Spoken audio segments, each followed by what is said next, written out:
In this section, let's start talking about using the NAPALM Validate method to validate operational data that we want to ensure is in a certain state. So let's go ahead and look at this. So here I have a playbook. I'm using the NAPALM Validate module. First, I'm going to only operate on Pinet switch 6. So one of the Arista switches. Now, I'm using a provider that that states the username, the host I'm going to connect to, the password, that the platform is Arista EOS, and then I specify a validation file. Now this validation file, now notice what I put here for the validation file. It's calling it this variable validate file, and that is defined in my group vars. So for Arista, it's going to be validate underscore EOS.yml. This could have been a validation file that was host specific, in which case I could have put it into host vars, but here I'm doing a group validation file.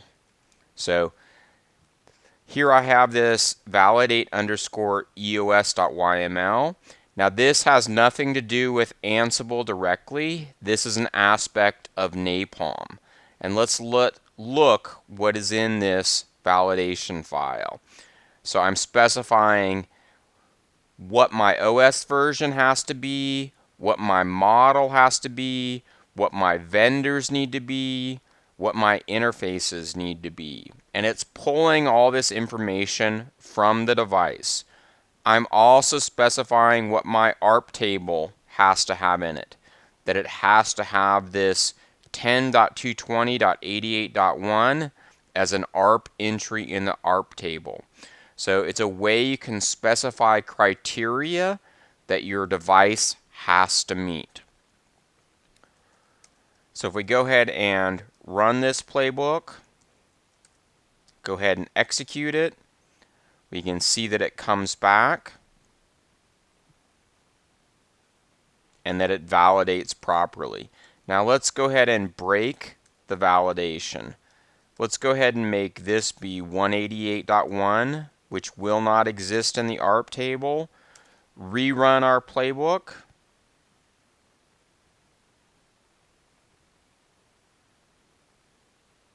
And see that the validation failed. So the device does not comply with the policy. If I switch it back to 88.1, it should work.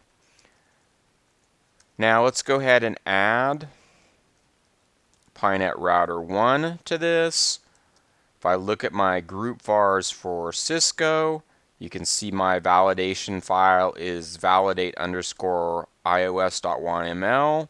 If I look at that file, you can see I specified the model, the OS version, the vendor, the serial number, the host name, and the ARP table. Now notice there's actually a bug or an issue that I've submitted a change request on, which right now it doesn't work in certain situations if you have regular expression characters embedded. So the OS version that comes back from fax is actually exactly equal to this, but since there's certain characters that in a regex context could be interpreted as special, this actually fails. So that's why I've put this in as a placeholder. Hopefully that will be fixed shortly. I have put a pull request in on it, and I'm hoping that that fix will be included shortly. Let's go ahead and run this playbook now, where we have the two devices, both the Arista switch and the Cisco router, and we're performing that validation. Now this validation you could also do directly in your playbook with conditionals. So it's another way that you can try to specify the requirements that have to be met for your playbook.